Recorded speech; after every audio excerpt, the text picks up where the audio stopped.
कुछ लोगों को शांति और विकास अच्छा नहीं लगता, लातों के भूत बातों से नहीं मानते। जो लोग भारत में रहकर भारत का खाकर पाकिस्तान के लिए काम कर रहे हैं, ऐसे आस्तीन के सांपों पर योगी की एटीएस काल बनकर टूट पड़ी है। अलग अलग जगहों से इन भाड़े के टट्टुओं को पकड़ा जा रहा है। पता नहीं क्यों ये लोग बार बार भूल जाते हैं कि ये 2017 से पहले का उत्तर प्रदेश नहीं है, ये नए भारत का नया उत्तर प्रदेश है, जिसके मुखिया हैं योगी आदित्यनाथ, जो कहते हैं गद्दारों और देशद्रोहियों के प्रति सरकार वो कार्रवाई करेगी, उनकी आने वाली पीढ़ियां भी याद करेंगी कि उनके आकाओं की दुर्गति कैसे हुई थी।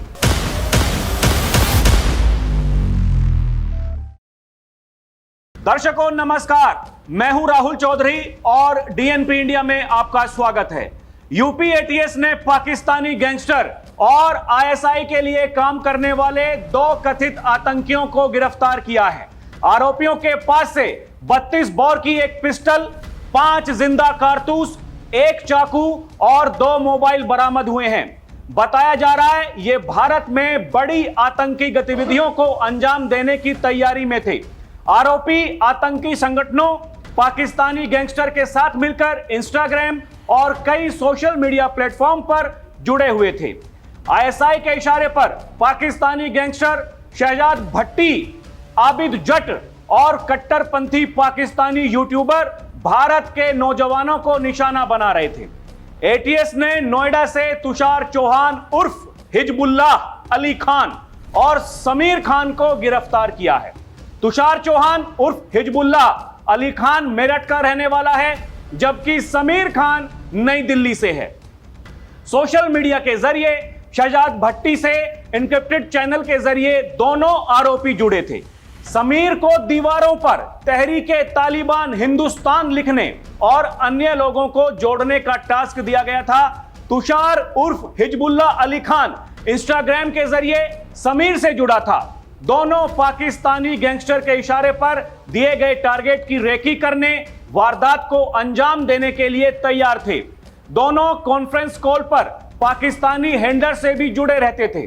बताया जा रहा है कि सोशल मीडिया और कुछ अन्य लोगों के बहकावे में आकर यह तुषार का झुकाव इस्लाम के प्रति बढ़ गया। तुषार इस्लामी परंपराओं का पालन भी करने लगा। तुषार इंस्टाग्राम के जरिए शहजाद भट्टी और आबिद जट से जुड़ा था। बाद में वॉइस और वीडियो कॉलिंग से भी पाकिस्तानी गैंगस्टर से जुड़ा। शहजाद भट्टी को प्रभावित करने के लिए शहजाद भट्टी नाम से एक इंस्टाग्राम अकाउंट भी तुषार ने बनाया था, बाद में जिसे इंस्टाग्राम ने ब्लॉक कर दिया। इसी के जरिए शहजाद भट्टी का मोबाइल नंबर तुषार को मिला।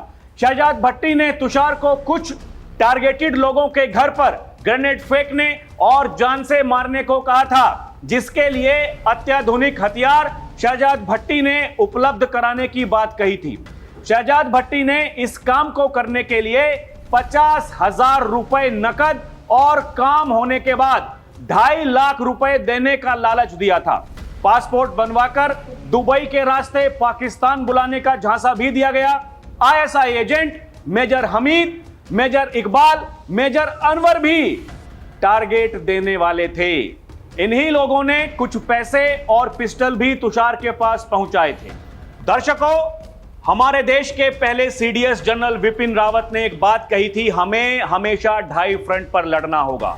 यानी कि एक तो भिखमंगा पाकिस्तान, एक चीन, जो समय समय पर हमारा दोस्त बनने की बात तो कहता है, लेकिन वो हमारा दोस्त नहीं हो सकता। दर्शकों, हमें अपने इतिहास से सीखना पड़ेगा और उनसे भी ज्यादा खतरनाक यहां भारत में रहने वाला ये आधा फ्रंट है। वो लोग जो भारत में रह करके पाकिस्तान जैसे भिखमंगे देशों के लिए काम कर रहे हैं, अपना सब कुछ बेच दे रहे हैं। किस लिए?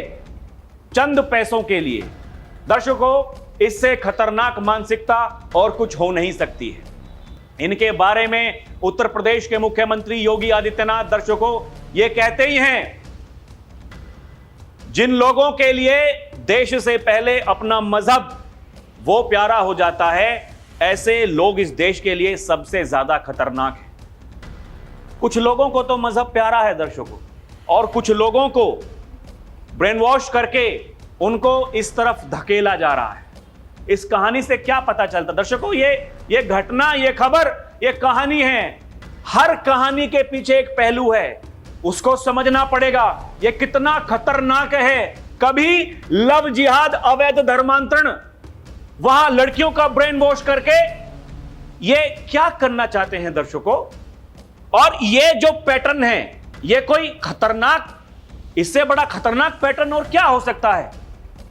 लेकिन ये बार बार भूल जा रहे हैं कि यहां अब कैसे कार्रवाई होती है। दर्शकों, मैं पहले भी कई बार ये कह चुका हूं, एक बार फिर से बताना ये जरूरी है। धुरंधर फिल्म जिसने नहीं देखी है, जिसने देखी है उसको तो समझ में आ गया होगा। अभी भी किसी ने अगर नहीं देखी है तो जाकर के देखिए। उसमें बताया गया कि 2017 से पहले उत्तर प्रदेश की इतनी दुर्गति कैसे थी, उत्तर प्रदेश में वो माफिया राज कैसे था, क्योंकि एक सिंडिकेट पूरा काम कर रहा था। कैसे? पाकिस्तान, नेपाल के रास्ते से भारत में अवैध हथियार, नकली नोट, उन सब का कारोबार चल रहा था दर्शकों। लेकिन धीरे धीरे जब बाबा आए, पहले देश के प्रधानमंत्री नरेंद्र मोदी ने एक पिच तैयार करी, जब उन्होंने वो जो पुराने नोट चल रहे थे उनका चलन बंद कर दिया। उसके बाद में योगी आदित्यनाथ आए, तो योगी आदित्यनाथ ने सबसे पहले यही कहा, जितने भी अपराधी हैं, अपराध करने वाले, वो उत्तर प्रदेश को छोड़ दें, यहां से अपना झोला उठा करके चले जाएं, नहीं तो उनकी दुर्गति तय है। उत्तर प्रदेश में ऐसे ही काम हो रहा है। आप मुझे बताइए दर्शकों, 2017 से पहले ऐसे कितने मामले वो सामने आते थे? और ये पूरी कड़ी है। अभी हाल फिलहाल जिस तरीके से यूपी एटीएस ने काम किया है दर्शकों, यूपी एटीएस अभी कुछ दिनों पहले गाजियाबाद से वो पाकिस्तानी जासूस पकड़े गए थे। उसके बाद में हमने देखा शामली, कैराना से, सहारनपुर के देवबंद से, लखनऊ से। क्या उनके टारगेट थे? वो लोग इसी तरीके से कहीं कहीं बम धमाके करके दर्शकों पैसा कमाना चाहते थे। पाकिस्तान से उनके कॉन्टेक्ट थे और वो क्या काम करते थे, कहीं भी आगजनी करेंगे, उसके बाद में वो फोटो खींच के वीडियो बना करके वहां भेज देंगे और फिर क्यूआर कोड के माध्यम से उनको पैसा मिलता था। ये नोएडा में जो हिंसा फैली, यहां भी वही पाकिस्तानी कनेक्शन सामने आया दर्शकों। और ये वहां के प्रशासन ने बताया, कुछ लोग ऐसे थे जो भीड़ को भड़का रहे थे पाकिस्तान में बैठ करके, और उसकी जांच भी चल रही है दर्शकों। अब बताया जा रहा है एटीएस ने वो केस एनआईए को सौंप दिया है। दर्शकों ये देखिए, यही जो बताया मैंने आपको दर्शकों, ये इतने खतरनाक लोग हैं। ये देखिए ना, इसकी शक्ल देखिए, ये तुषार हिजबुल्ला बनने ये चला था, हिजबुल्ला। ये समीर खान, इनकी उम्र देखिए और इनकी करतूत देखिए। आप समझ रहे हैं ये इनकी उम्र कितनी होगी दर्शकों? इनके चेहरे को देख करके बताइए तो।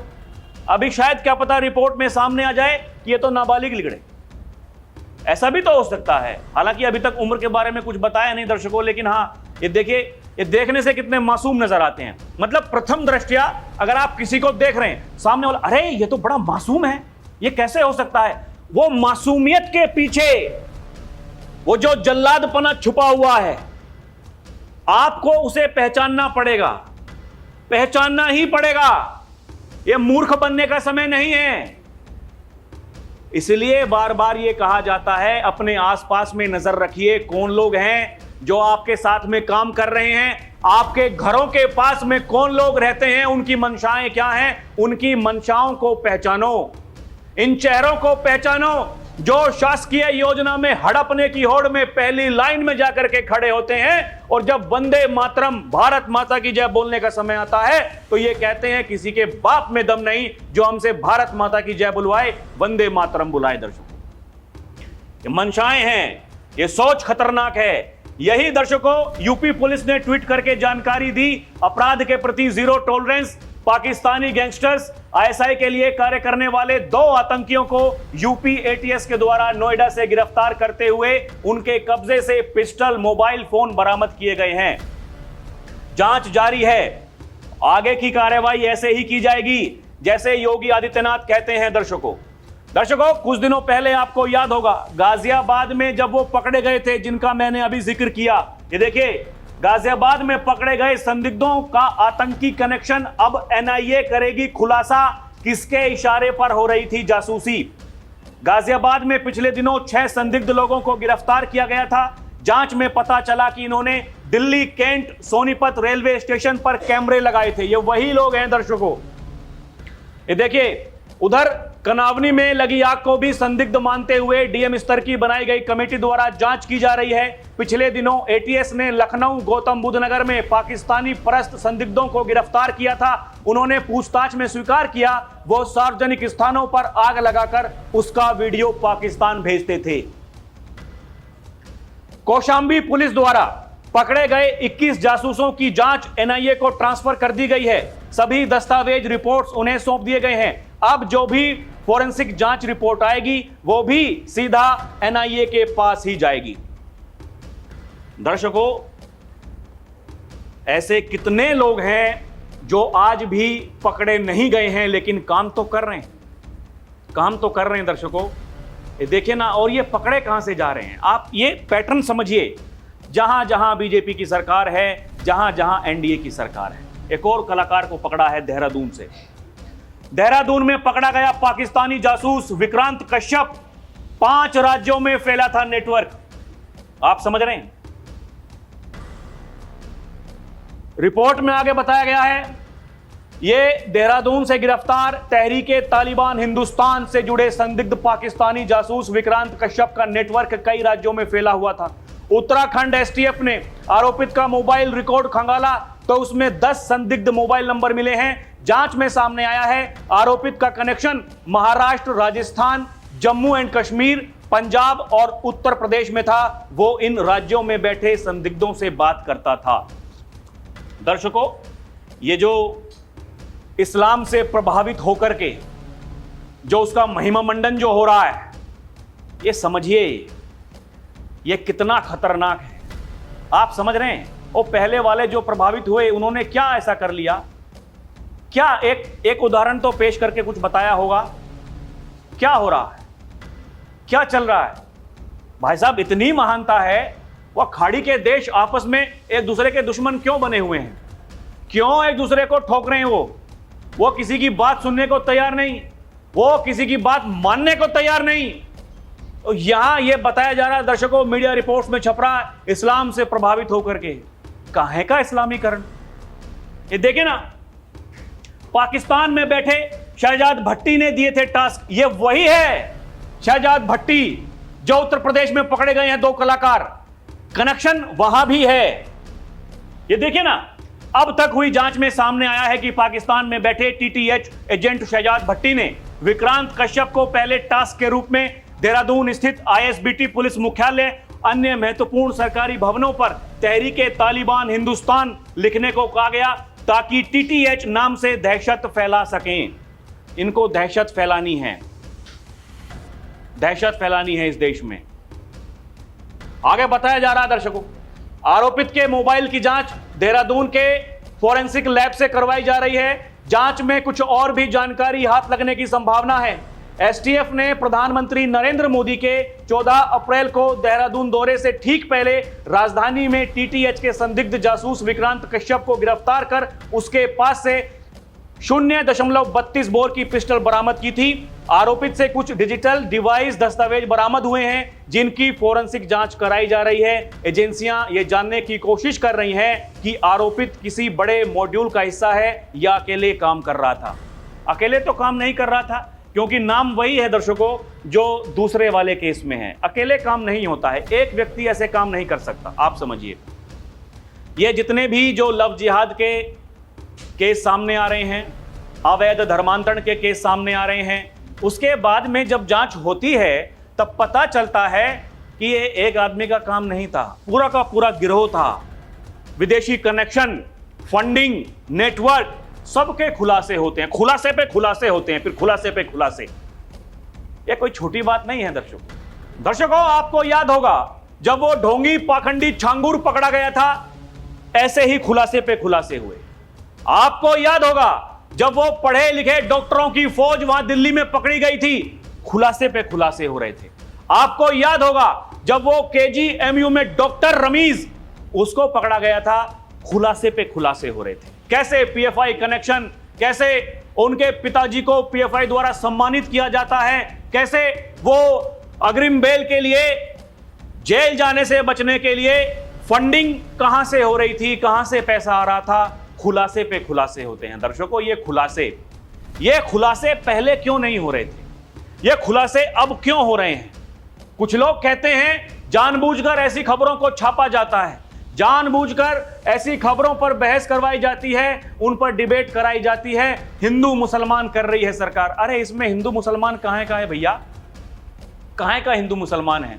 जो पकड़ा गया उसमें से एक हिंदू था, एक मुसलमान। कहा गया कि जी इस्लाम से प्रभावित होकर के कर रहा था। अरे इस्लाम से प्रभावित होकर के अपना देश बेच दोगे?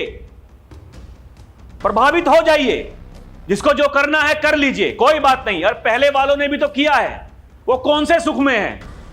देख ही रहे हैं कि पूरे विश्व में क्या है, क्या हो रहा है, क्या नहीं हो रहा है। प्रभावित होइए, जो कुछ करना है कीजिए। देश से गद्दारी मत कीजिए। इस देश के खिलाफ अगर खड़े हो जाओगे, ये भारत माता आपको कभी माफ नहीं करेगी। आज आपको शर्म आती है भारत माता की जय बोलने से।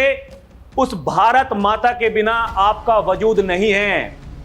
आपको शर्म आती है वंदे मातरम बोलने से, वो वंदे मातरम का उद्घोष जिसके बाद में अंग्रेज यहां से भाग गए। दर्शकों, ये कहने में लगता होगा डायलॉगबाजी हो रही है, ये डायलॉगबाजी नहीं है। ये समझना ही पड़ेगा इस देश की जनता को। आप किसी से प्रभावित होकर के, अरे ये प्रभावित कैसे कोई प्रभावित हो जाता है? कोई हमें करके दिखाए प्रभावित, कैसे करेंगे प्रभावित? और ये जो प्रभावित जो हो रहे हैं दर्शकों, ये जो मां बाप हैं, उस सबसे बड़ी विडंबना यही है कि मां बाप क्या कर रहे हैं, उनके बच्चे क्या करते हैं, ये मां बाप को पता ही नहीं। वहां पहलगाम नरसंहार के बाद में जब कश्मीर में उन आतंकियों के घरों को बुलडोज किया जा रहा था, वहां के नेता, वो क्या फारूक अब्दुल्ला, वो क्या महबूबा मुफ्ती, वो कह रहे थे अरे जो बेटों ने किया वो उनके घर वालों को उसकी सजा क्यों देनी? घर वालों को नहीं दिखता है क्या उनका बेटा क्या करता है, क्या नहीं करता? घर वालों को कुछ नहीं पता क्या? घर वालों को यह नहीं पता हमारा बेटा कहां काम करता है, हमारी बेटी कहां काम करती है? घर वालों को यह नहीं पता वो कहां से पढ़ाई कर रहा है, आगे अपने जीवन में क्या करेगा? घर वालों को यह नहीं पता वो किस किस से मुलाकात करता है। ये सब दर्शकों, ये बेवकूफ बनाने के लिए, लोगों को मूर्ख बनाने के लिए बहुत आसान है, बहुत आसान है। ये जो आज तक, पहले तो आतंकवाद लगातार पाकिस्तान परेशान कर ही रहा है, फिर नक्सलवाद या हिंदुस्तान की धरती पर माओवाद, अब जब वो खत्म हो रहा है, ये जो अर्बन नक्सली हैं दर्शकों, अर्बन नक्सली, ये कैसे पैसे के लिए अपने जमीर को बेच सकते हैं दर्शकों? ये सवाल बहुत बड़े सवाल हैं, लेकिन इससे भी बड़ा सवाल है कि इनके उत्तर देगा कौन? ऐसी घटनाओं पर ये हमारे देश का विपक्ष ये मूक दर्शक बन के तमाशा क्यों देखता है? कहां है अखिलेश यादव जी, कहां है राहुल गांधी जी, कहां है ममता बनर्जी जी, क्या कर रही हैं?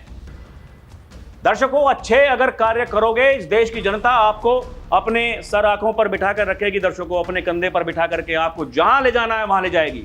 योगी आदित्यनाथ देश में जहां भी जाते हैं, सब दर्शकों उनको केवल देखने के लिए, सुनने के लिए नहीं। वहां कुछ ऐसे जो दर्शकों, बंगाल में रहने वाले लोग बंगाल में जा रहे हैं बाबा को सुनने के लिए, उनको बंगाली समझ में आती है, हिंदी समझ में नहीं आती।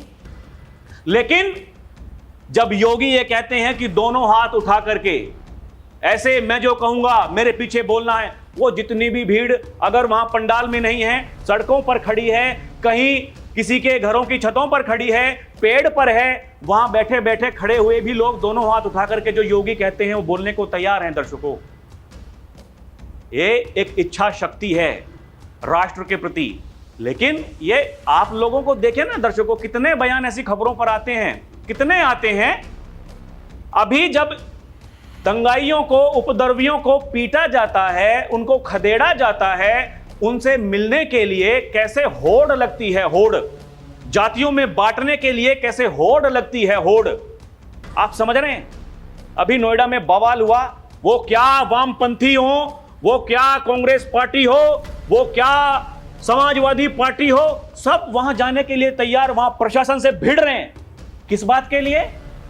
बाद में जब खुलासा हुआ, अखिलेश यादव जी ये कह रहे थे योगी आदित्यनाथ झूठ बोल रहे हैं, जो उनका प्रशासन है वो उनका प्रशासन ही ये खुलासा कर रहा है, ये एक सुनियोजित साजिश थी सरकार की छवि को धूमिल करने के लिए। उसके बाद क्या बोले अखिलेश यादव जी? ये सच्चाई है, ये सच्चाई किसी को बुरी लग सकती है, लेकिन दर्शकों उस सच्चाई पर बात करनी ही होगी। अगर इस देश को आगे बढ़ते हुए देखना है तो उस सच्चाई को महसूस करके उसको अमल में लाना पड़ेगा और आपको जागरूक होना पड़ेगा। आपको यह ध्यान देना पड़ेगा आपका बच्चा क्या कर रहा है। आपसे ज्यादा आपके बच्चे को कोई नहीं जान सकता। अगर आपका बच्चा किसी की संगत में आकर के कहा जा रहा है कि इस्लाम से प्रभावित होकर के वो देश के साथ में गद्दारी कर रहा है, तो फिर उससे बड़ा अपराध कुछ नहीं हो सकता। दर्शकों, बाकी आपको क्या समझ में आता है हमें कमेंट करके बताएं। अभी के लिए इतना ही। देखते रहें डीएनपी इंडिया, हर खबर भरोसे के साथ। और दर्शकों, हमारी आपसे अपील भी है, आप लाखों में हमें देख रहे हैं, भरपूर प्यार दे रहे हैं दर्शकों, लेकिन चैनल को सब्सक्राइब भी करें। हमारी ताकत बढ़ेगी, हम राष्ट्र की आवाज को ऐसे ही मजबूत करते रहेंगे। बहुत बहुत धन्यवाद। जय हिंद, जय भारत।